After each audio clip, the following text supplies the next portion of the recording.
Yeah, again, thank you so much for being with us today. My first question for you is why did you decide to do this interview with us? Well, I'm actually very excited to speak to Sunrise NYC Youth today. And part of it is because I started out as a young activist even before high school, working for political candidates, getting petitions when there was the anti-war movement, when there was issues related to social justice. So I started in my first campaign at the age of 12, was appointed to the community board in my uptown neighborhood when I was 16. And I think I put up more leaflets and posters between now and where I am today than any human being alive. But for me, my activism started just like your activism started in high school. And it's really just great to be here with the next generation. And I do want to thank you for considering my candidacy because I think that Sunrise understands that when it comes to climate change, New York City can't afford to not have a climate leader in the mayor's office. I fundamentally believe that these next 4 years will determine our next quarter century.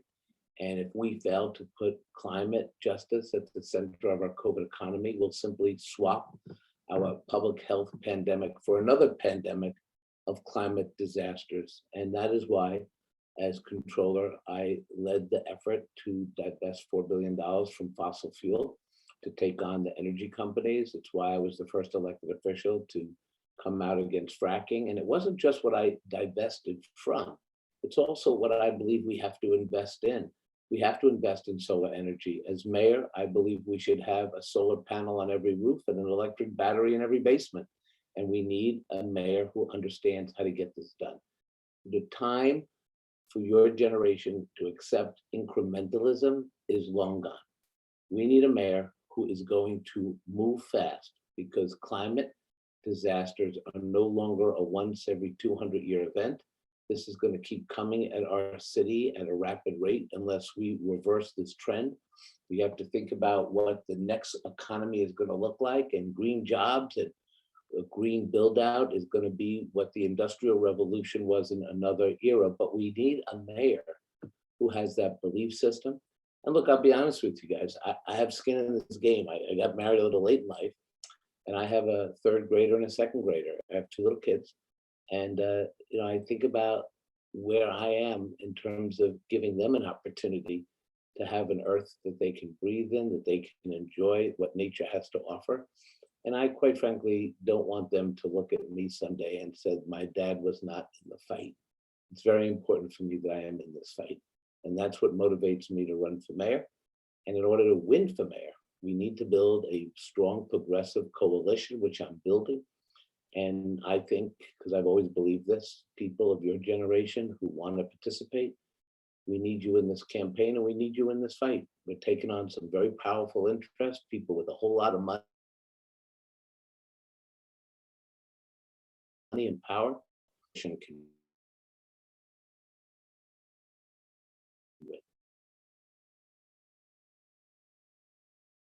Experiences, as well as your role as an activist in the early years of your life, help you in your campaign for mayor and your potential position as. So you could look at it two ways and you say, well, what does experience mean anyway? And I don't think experience is everything, but I think it matters in the time that we're living in. You can have a lot of progressive ideas and beliefs, but if you get elected to an office like mayor and you don't have the experience to get things done, then that is not a good place for our city right now. Look, I think this mayor had some very good progressive ideals, but he didn't know how to run a government that could do the kind of systemic change that we needed, whether it was on climate, whether it was on over-policing, whether it was on health disparities and social justice. And in my career, because I was a state assembly member, I know how important the Albany relationship is to the city. And none of these people in Albany are going to steal my lunch money. I've seen this before, and I know what to do. And as borough president, when we talk about how we're going to build affordable housing, part of the job of borough president is to work on issues like land use and zoning. And I have that real experience about how we're going to build low-income housing, how we're not going to buy into these racially charged rezonings, meaning we only displaced communities of color. We don't think about integration, both in the school system and in housing. And I want to bring this experience to this coalition. And each of these offices has given me a unique perspective that we need now. Because remember, we're in a pandemic.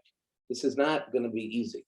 And yes, you're probably reading articles about we're about to return because of the vaccinations to the roaring 20s and everyone's going to party. That's true for the wealthiest people in the city. But the people who aren't going to party are the people who are having trouble finding work, people who are struggling economically, people who got hit by COVID in the Bronx and in Brooklyn. And this is not something that we can take to chance. We really have to build housing if we're going to solve homelessness. So all of these experiences have given me I think the ability to walk in on day one and do this work. And how would you distinguish yourself from Mayor de Blasio's administration, both in policy and perhaps reputation? I don't think we have enough time on this Zoom, but I'll try. Look, he got elected, and I was excited when he got elected because I was getting elected as controller. I liked the progressive agenda he laid out, but like many New Yorkers, his progressive agenda was stunted because he didn't know how to do the day-to-day work of this job. And his lack of experience and focus limited the contributions he could make. So I give him great credit for pre-K, but we should have fixed NYCHA. We should have reduced homelessness. We had so many financial resources at the time that we should have been able to do great big things. So for me, as somebody who held him accountable for 8 years as controller, I really do know where the mistakes were made, where the bureaucracy stunted our ability to get things done, especially in the Department of Education, where he allowed the bureaucracy to grow and grow and grow without putting resources in classrooms that could have helped our kids. And I want to change that. I know that we can upend the bureaucracy at the DOE. I know that a lot of the agencies that the mayor should have focused on and didn't need to be cleaned up, repurposed, streamlined, so that we can do the big things that has to happen. And look, this is my agenda. This should have been his. We got to build low-income housing. We got to equalize education in this city. Education and after-school programs shouldn't be based on a parent's credit card. We're going to have to put 2 teachers in every classroom because that's how we're going to give kids the resources they need. We have to expand childcare. This is all the things the mayor should have been focused on, but wasn't able to accomplish. I have thought out plans. I think I can contrast this last administration by having a progressive mayor who actually knows how to govern. Progressives have to show that we can govern. And if we want a mayor on day one to work on these issues, I think that will be the contrast with this mayor.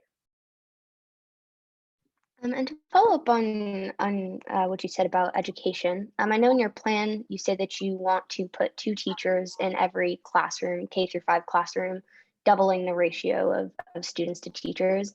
I'm wondering where you would find the money to do that, where you would find the teachers to double that ratio, and why you think, or maybe you do think, but why it's not part of your plan that we should not focus on improving the salaries of teachers that we already have. So this is a good question. So look, if we put 2 teachers in every classroom, K-5, it'll cost us an additional $300 million a year. Thanks to the hard work of the state Senate progressive senators that were able to realize increased taxes on the wealthiest New Yorkers, we are actually going to have a multi-billion-dollar funding stream. So some of that money can go to our 2 teacher expansion, and some of the bureaucracy at the DOE, the waste there, which is hundreds and hundreds of millions of dollars, I will move bureaucratic spending into the classroom and find that $300 million a year. How we do that is a very important question. I think we need to set up a teacher residency program where we can have new teachers paired with senior teachers in the last year of a teacher's education to give them the solid classroom experience that they need, because when 50% of the teachers leave after 5 years, a lot of it is because they didn't get the professional development to make them the professionals we want to be. So I'm going to invest a lot of time training teachers, reaching out, we do need to find new teachers in this program. We're going to have to add 1,000 teachers a year. 7,000 teachers during my term if we're really going to have 2 teachers. But we also have to make sure they stay. And staying means professional development. You know, the teacher salary is negotiated, and that's really through collective bargaining. But what teachers also want is respect, classrooms that make sense, extra resources. Imagine if you're a G&T teacher, right? You get parents to donate to the Parent Association. They can afford an assistant teacher for you. They give you resources. They give you everything. But for so many of the parents who have kids in the public schools, they don't have the resources. They can't take a credit card out and buy X or Y. And it's time that the next mayor realize that all children are equal. Education should be equal. And I want to make sure that what's good for one group is good for another. It does start with our teachers. And I think that if you want to keep them in the system, you have to build out their professional development. That's what we've seen in other municipalities around the city, around the country, where these programs work, teacher residency programs, the teachers stay. And I want to double the amount of teachers. It's the greatest profession in the world. You know, I'm a public school kid, right? I went to Kennedy High School. I went to John Jay. I'm a CUNY kid.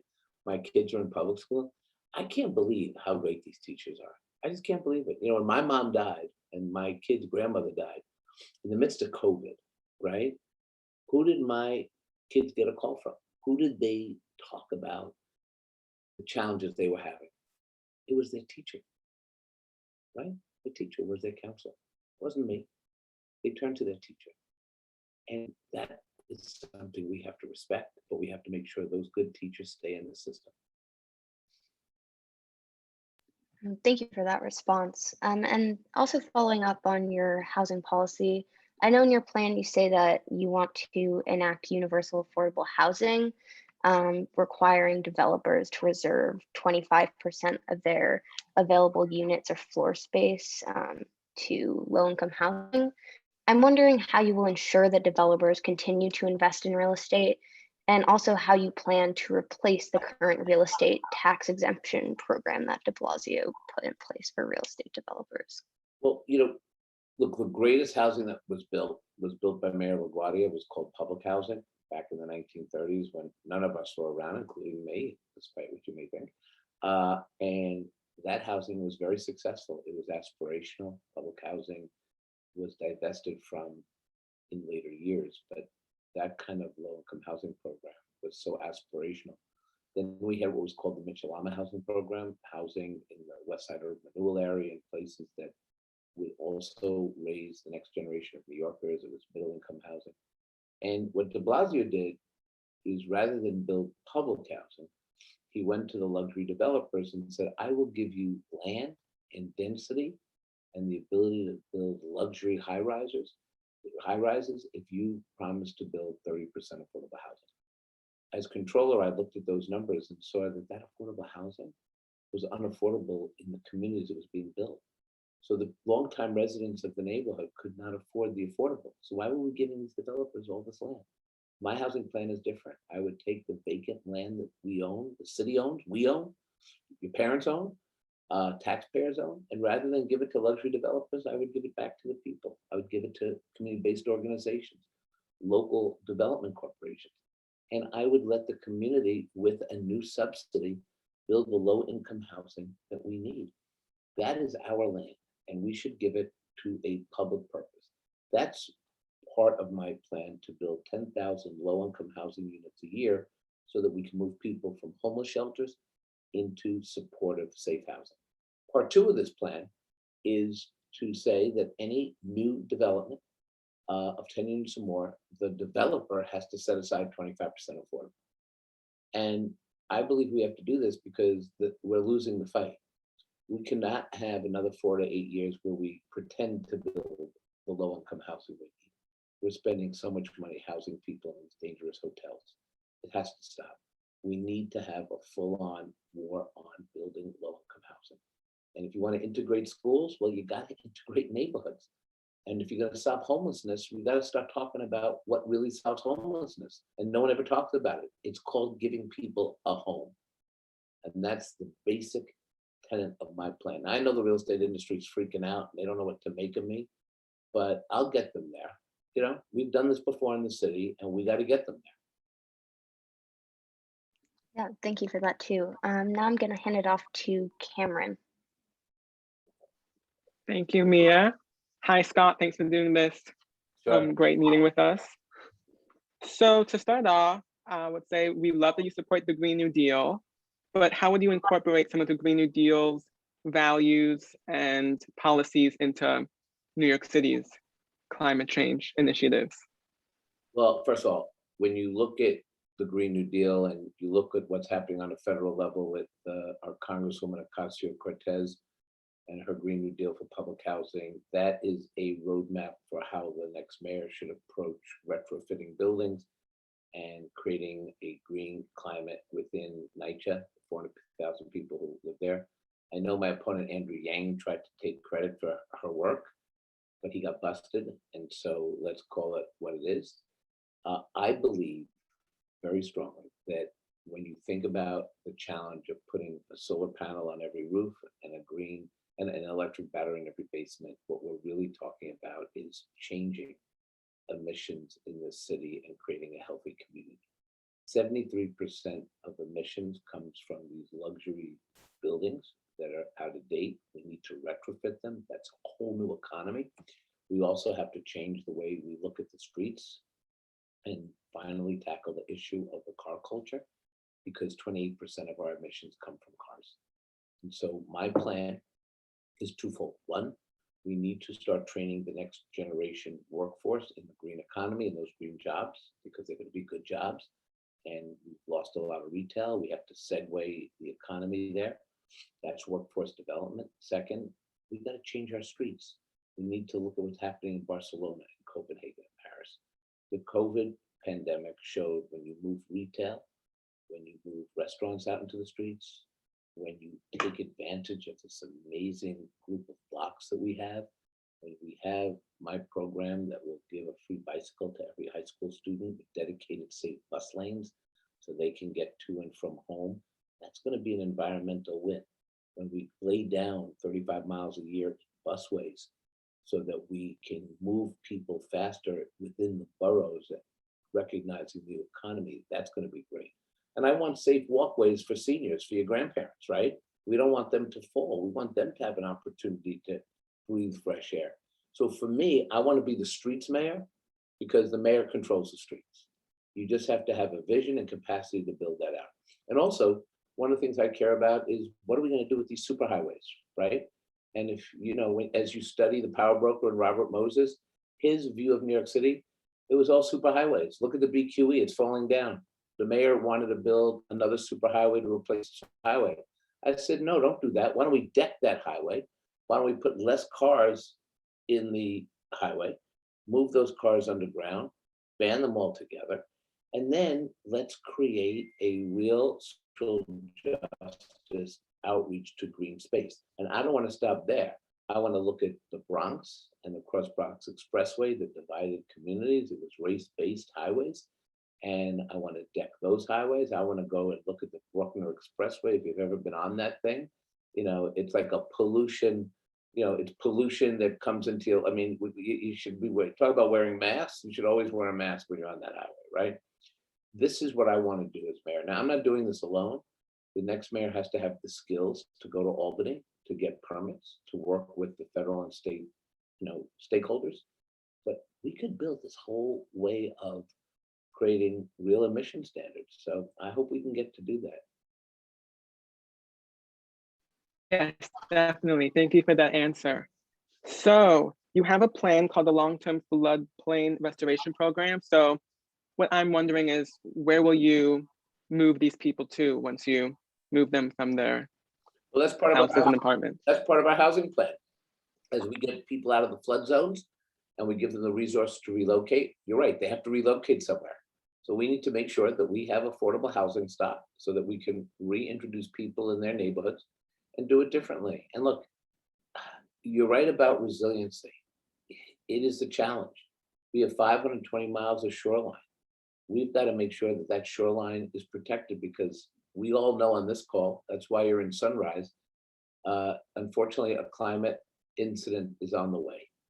It just is. And we are not moving fast enough to replace those units. Think about this, it's 6 or 7 years after Sandy, and 50% of the FEMA money for resiliency projects has not been spent by this administration. Hello, what are we waiting for, right? I mean, there's gotta be a sense of urgency. And for all of you who will finish school and become part of the New York community, what's being left for you here except another storm, right? My generation is supposed to make sure you don't get into a flood zone, right? And if we expand what is a flood zone, we're never going to catch up. Thank you. So moving on, so do you plan to reform the police? And if so, what funds would you redistribute and to where? Well, I said that we could reduce police spending in the police department. It's an agency that has never been held accountable to funding. But I think we're at a very important moment in history. Nationally, the Black Lives Movement is something that we have to pay attention to because the history of over-policing in communities of color is real. We see that with George Floyd and Breonna Taylor, but we also see it in our own city. Names like Eric Gardner and Sean Bell. For those of you who remember Amadou Diallo, who was shot 52 times, and I was arrested during civil disobedience during the Diallo protests. And there has to be a mayor now who is going to rethink how we have public safety. I want everyone to feel safe, but I want the police to do the job of serious policing, right? We know where the dangerous guns are going off and the gangs are. So let's create a mechanism to deal with that. And then for other incidents, let's stop sending police officers to respond to mental health calls or wellness calls or quality of life calls. That doesn't end well, does it? They're not trained to help in communities. So part of the money I want to reinvest is in mental health responses. I want to look at 911. Believe it or not, 40% of 911 calls are not for crimes. They're for quality of life issues or mental health issues. Why are we sending the police to do that job? I believe we have to change that. I also believe that we have to invest in keeping kids away from the criminal justice system. When I was a young assembly member, we talked about my assembly days, I remember Republican legislators, right? And I was new and I was young, but they would literally fight during the budget to build a prison in their community.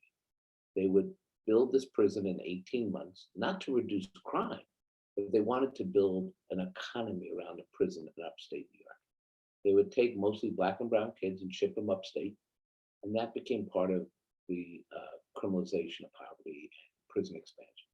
When that blew up, right? Because some of us said, don't build prisons, build schools and daycare centers, give kids jobs. It morphed into something else. Then the rich hedge funders said, well, we're not going to build public prisons, but we're going to build private prisons. And we're going to do the same thing. We're going to take kids and immigrants and we're going to put them in these institutions. But now we're going to make bank on prison expansion. I'm telling you that I was the first treasurer controller in America to divest all of our holdings from private prisons.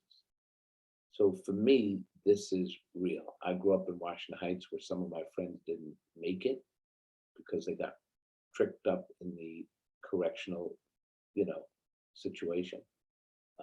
Certainly friends who didn't look like me, of kids of color who had an even harder time. And I don't want any child to have to go through that anymore. And that is why I'm going to change policing. The police turned their backs on Bill de Blasio, remember? And they do that to me, they're going to be working somewhere else. And we are going to create a public safety plan that meets the civil rights of all people. But I'll also keep the city safe because I grew up here when it was a tough time. And there's a way to do both. Thank you. So how would you address the disparities in healthcare between marginalized communities in New York City? We got to invest in not managing those disparities. We got to solve those disparities. COVID showed who was dying and where, and it's no accident that in the communities that were hit hardest, the decisions of government contributed to Black and Latino people dying at a very early age from COVID. We never budgeted for health programs and initiatives that would help solve health disparities. So when you only manage type 2 diabetes and asthma, obesity, when you go in and create the preventative programs for our communities, no surprise that when COVID came, it went to the most vulnerable people who got hurt by COVID, people with hypertension, people with diabetes. These were killer conditions for Black and brown people in their 40s and 50s. And government has to own up to the fact that when you put dirty bus depot stations in uptown, when you put peaker plants, right, uptown, when you put all of the garbage uptown, what do you think is going to happen when COVID knocks on the door? That must never be allowed to happen again. And when we reopen this economy, we have to reopen it differently with real investments in health and wellness. And I have every intention to do